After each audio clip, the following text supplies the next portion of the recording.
इस खबरनामे के ताउन करदा OS junior and degree college, OS international school, Shaheen नगर, हैदराबाद।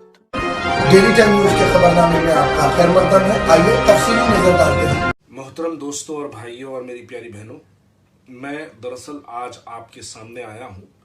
मेरे आने का मकसद ये है कि आज 1500 रुपये की कतारों में जो हमारी बहनें आज जो ठहरी है, उस पर मैं सोचता हूँ कि मैं कुछ बोलना चाहिए।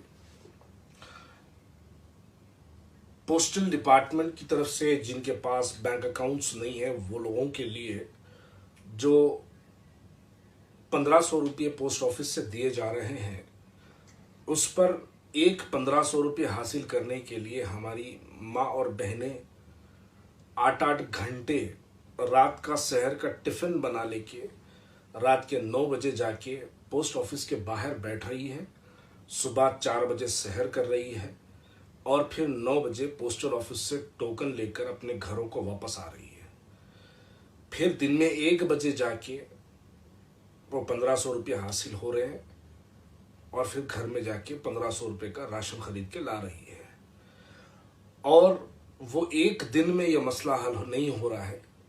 ये मसला के लिए कम से कम 4-4 दिन, 5-5 दिन हमारी बहनों को 1500 रुपये हासिल करने के लिए 4-4 दिन जो है लोगों को पोस्टल ऑफिस के बाहर फिरना पड़ रहा है।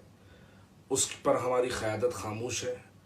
हुकूमत से मुतालबा करने पे हमारी क़यादत खामोश है।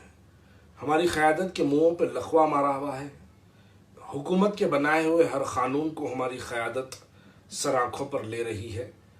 तो ये सीधे से मैं कहूँ अगर इसको, तो ये हुकूमतों के जूतियाँ चाटने से बढ़ के मैं इसको कुछ ना कहूँ। हमारी बहनें जलील और रुस्वा हो रही है। 1500 रुपये दे रहे हैं और तो इतना जलील कर रहे हैं कि 5-5 दिन फिरना पड़ रहा है। 8-8 घंटे हमारी बहनें बैठ रही है। हमारी माएँ जो है पोस्टल ऑफिस के बाहर बैठ रही है।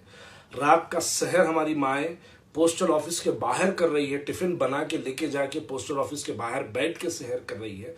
इससे बुरा मंजर मैं नहीं समझता 1953 से लेकर आज तक शहर की हैदराबाद की माँ और बहनों ने देखा होगा। लेकिन इस पर हमारी क़यादत बिल्कुल खामोश है। हुकूमत है, पॉलिसीज़ बनाना चाहिए था, अच्छे से पॉलिसीज़ बनाना चाहिए था, आवाम को सहूलत पहुंचाने की जो है अच्छे से इक़दाम लेना चाहिए, कुछ भी बनाना चाहिए। पर मुझे नहीं मालूम, हुकूमत को और ज़्यादा मालूम है। हुकूमत को बनाना चाहिए था, लेकिन हमारे लोगों को इस तरीके से ज़लील और रुस्वा करना, हमारे माँ बहनों को पोस्टल ऑफिस के बाहर 3-3 दिन तक फिराना और 12-12 घंटे वहाँ पर बैठे रहना, उसके बाद जो है वहाँ से 1500 रुपये हासिल करना, उस पर हमारी क़यादत खामोश है। तो मुझे बड़ा अफसोस होता है। लेकिन दूसरी जानिब आज मैं कुछ बातें भी यकीनन कहना चाहता हूँ कि आज बहुत शिद्दत से मुखालिफत की कमी भी शहर हैदराबाद को महसूस होती है। शहर हैदराबाद आज इस वक्त यकीन जानिएगा कि मैं ये बात कहने पे मजबूर हो गया हूँ कि अमानुल्लाह खान गाजी मिल्लत की बड़ी शिद्दत से हमें कमी महसूस होती है। क्योंकि अमानुल्लाह खान की जो शख्सियत थी वो वक्त की हुकूमतों से लड़ने वाली शख्सियत थी।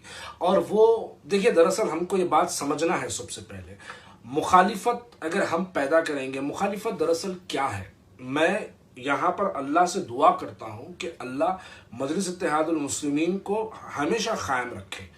मजलिस इत्तेहादुल मुस्लिमीन के अराकीन हर इलेक्शन में जीतते रहें, लेकिन साथ ही साथ हैदराबाद के अंदर एक मुखालिफत भी हमको पैदा करना बहुत ज़रूरी है। आप वो मुखालिफत आप किस को बनाएंगे वो आप हैदराबादियों की चॉइस होगी, वो अपने हैदराबादियों की पसंद होगी। लेकिन मुखालिफत होगी तो क्या होगा। ये जो भैंस रोडों पे चलती है, भैंसों को चलाने के लिए एक लाठी की ज़रूरत होती है और एक आदमी की ज़रूरत होती है। वो आदमी भैंसों से नफरत नहीं करता, वो आदमी ये चाहता है कि वो भैंस सही रास्ते पे चले, इसलिए वो लाठी दिखा के भैंसों को डराता है। फिर अपने तबेले ले जाके, अपनी डेयरी फार्म लेके जाके फिर उस भैंस का ख्याल रखता है, फिर उससे आमदनी जरिया भी बनाता है।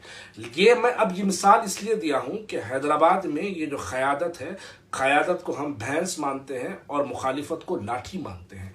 इस वक्त शहर हैदराबाद के अंदर मुखालिफत की ज़रूरत इसलिए है, मान लो अगर कोई हमारा लीडर या हमारा एमएलए या हमारा एमपी अगर किसी को नुकसान पहुंचाने का अगर अहद कर ले, तो यकीन मानो सिवाय आपको अल्लाह से दुआ करने के हट के आपके पास कोई दूसरा जरिया नहीं बचेगा।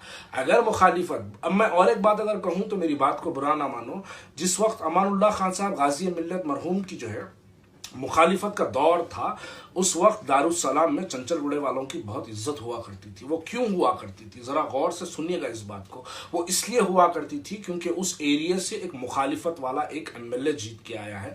क्योंकि जब दारुस्सलाम में दूसरे लोग बैठते तो उनसे ज्यादा दारुस्सलाम में चंचलगुड़े वालों की इज्जत होती। बुरा ना मानो, आज किसकी इज्जत है वहां पर? आज किसी की इज्जत नहीं है। कुर्सियां होते हैं तो सिर्फ 7 कुर्सियां होते हैं, एमएलए बैठते हैं, और जिनको काम है, जो ओड दे के इनसे काम लेने आया, उसके लिए तो बैठने के लिए भी कुर्सी दारुस्सलाम में नहीं मिलती है। कॉर्पोरेटर्स के लिए कुर्सियां हैं, आजू बाजू के राइट और लेफ्ट के रूम्स में जो है कुर्सियां हैं, दूसरी जगह इनको एमएलए को बैठने के लिए, आने वाले लोगों के लिए भी बैठने के लिए कोई जो है वहां पर कुर्सी नहीं होती। लेकिन जब मुखालिफत पैदा होगी तो याद रखिएगा, एक तरफ मुखालिफत पैदा होगी तो दूसरी जानिब हैदराबादियों की अहमियत भी पैदा होगी। आज 50 कॉल अगर आप करते हैं तो आपके कॉल का कोई जवाब नहीं मिलता है। एक मुखालिफ पैदा कर लो और सिर्फ उसके बाद आपके कायद को एक व्हाट्सएप पे मैसेज करो, अस्सलाम वालेकुम बोल के मैसेज करो, वालेकुम सलाम, खैरियत, क्या चाहिए, इतना बड़ा मैसेज का जवाब आ जाएगा आपको। आज आपकी और हमारी अहमियत खत्म हो गई। हमारी अहमियत इस वास्ते खत्म हो गई कि हमने इनको इतनी शिद्दत से मोहब्बत की, मोहब्बत करके हमने इनको हर एतबार से, कॉर्पोरेटर भी उनका, एमएलए भी उनका, एमपी भी उनका। अब अगर वो सदर साहब, वो क़यादत अगर कुछ कह दें तो आप बताइए कौन एमएलए जाके उनको समझाने के मौक़िफ़ में है? कौन सा कॉर्पोरेटर जाके, अगर मान लीजिएगा मेरे ताल्लुक से या किसी और के ताल्लुक से कोई अगर एमएलए साहब को गलत फहमी अगर हो जाए, तो गलत फहमी को लेकर, गलत फहमी को अगर क्लियर करने के लिए आप किसके पास जाएंगे? कौन आपकी बात को लेके जाके उनको सामने रखेगा? देखिए, फरिश्ता नुमाद इंसान तो नहीं है, इंसान है, इंसान से गलती हो सकती है। गलत, बिल्कुल, इंसान का मतलब ये गलती का मतलब है, तो गलती हो सकती है। अगर गलत हो जाए तो कौन से ऐसे एमएलए के अंदर इतनी हिम्मत है जो जाके जो है सदर साहब के सामने ठहर के बोलेंगे साहब आपने ये गलत फैसला किया? किसी में ऐसी हिम्मत नहीं है। अगर मुखालिफत होगी तो याद रखो, मुखालिफत होगी तो मुखालिफ ठहर के बोलेगा कि ये गलत है।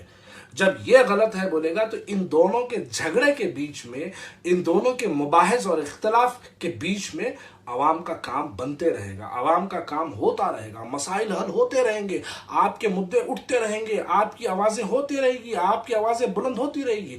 हमको ये मुखालिफत पैदा करने की ज़रूरत है। शहर हैदराबाद इस वक्त मुखालिफत से यतीम है। आज बता लीजिए, अगर आज इस दौर में अगर मरहूम गाजी मिल्लत अमानुल्लाह खान अगर बाहयात अगर आज होते तो वो ठहर के कहते हैं कि फलानी बस्ती में राशन नहीं पहुंच रहा है ना, दूसरे दिन क़यादत पहुंच जाती वहां पर राशन लेके। वो एमएलए अगर बाहयात होते तो वो ठहर के हुकूमत से मुतालबा करते कि हमारे बच्चों पे लाठी चार्ज किया जा रहा है। आप बताइए कैसे कैसे मामला पे खामोशी है? बच्चों के ऊपर लाठी चार्ज हो रहा है, मजलिस की खामोशी, बच्चों के गाड़ियां सीज हो रहे हैं, मजलिस की खामोशी। हमारी माँ और बहनें 1500 रुपये हासिल करने के लिए 8-8 घंटे, 12-12 घंटे पोस्टल ऑफिस के बाहर ठहर रही है, उस पर हमारी खामोशी, क़यादत की खामोशी। वहां पर 1500 रुपये बैंक की लाइन में ठहरने के लिए 6-6 घंटे, 8-8 घंटे लाइनों में अरे बनाना चाहिए, सिस्टम सही बनाना चाहिए। गवर्नमेंट की जिम्मेदारी है सिस्टम सही बनाए, लेकिन गवर्नमेंट नहीं बना रही है। लेकिन अफसोस की बात यह है, चलिए वो तो गवर्नमेंट का मसला है, लेकिन अफसोस की बात तो यह है कि इस पर जो लीडरशिप हम जिनको मुंतखब करें हैं वो लीडरशिप खामोश है। यह बहुत बड़ा अफसोस की बात है। लेकिन कल ऐसे हालात ना हो। आज हमने तो यह जिंदगी जी ली, मुखालिफत बिना जिंदगी हमने जी ली, लेकिन कल अपनी आने वाली नस्ल के लिए, कल आपकी नस्ल पे जुल्म ना हो, कल आपकी नस्ल के ऊपर ऐसी बातें ना हो, कल हमारी आने वाली जनरेशन के ऊपर ऐसी कोई बात ना हो, इसके खातिर आपको और हमको इस वक्त एक मुखालिफत पैदा करनी होगी। अब वो मुखालिफ कौन होगा? वो शहर हैदराबाद को सेलेक्ट करना, लेकिन मुखालिफत पैदा करना यकीनन इस वक्त शहर में जरूरी है। एक मुखालिफ पैदा करिए, उसके बाद देखिए वो मुखालिफ भैंसों को लाठी वाला काम करेगा, भैंस भटके ना, वो लाठी उस तरीके से काम करेगा।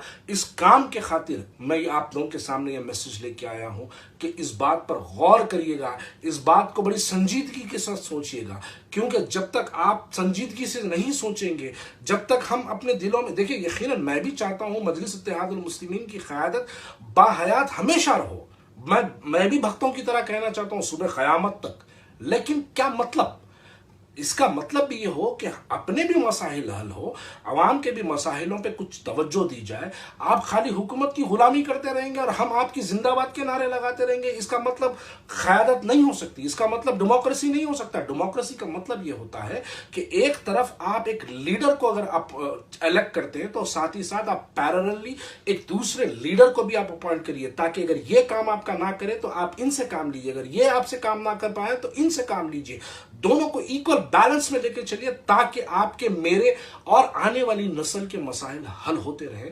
इस वजह से इस वीडियो को आपको जरा थोड़ा संजीदगी से सोचना पड़ेगा। नफरत से सोचने से इस वीडियो से आप कुछ हासिल नहीं करेंगे। इस वीडियो को अगर आप संजीदगी से सुनेंगे तो शायद आने वाला मुस्तकबिल, मेरी आने वाली नस्ल, आपकी आने वाली नस्ल, जो बच्चे अभी इस दुनिया में नहीं आए, जो बच्चे आज 8-10 साल के, शायद उनका मुस्तकबिल सुधरे।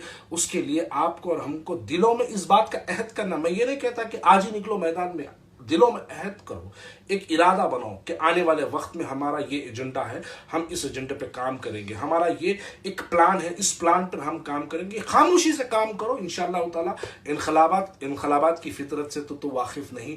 इनकलाब किसी बादशाह के या बंजारा हिल्स के या शास्त्रीपुरम के महल से नहीं आते हैं। इनकलाब झोपड़ियों से आते हैं, गरीब की झोपड़ी से इनकलाब आते हैं, और गरीब की झोपड़ी ही जो है कायनात बदल देती है। बस यही कहने के लिए आपके सामने आया हूँ। शुक्रिया।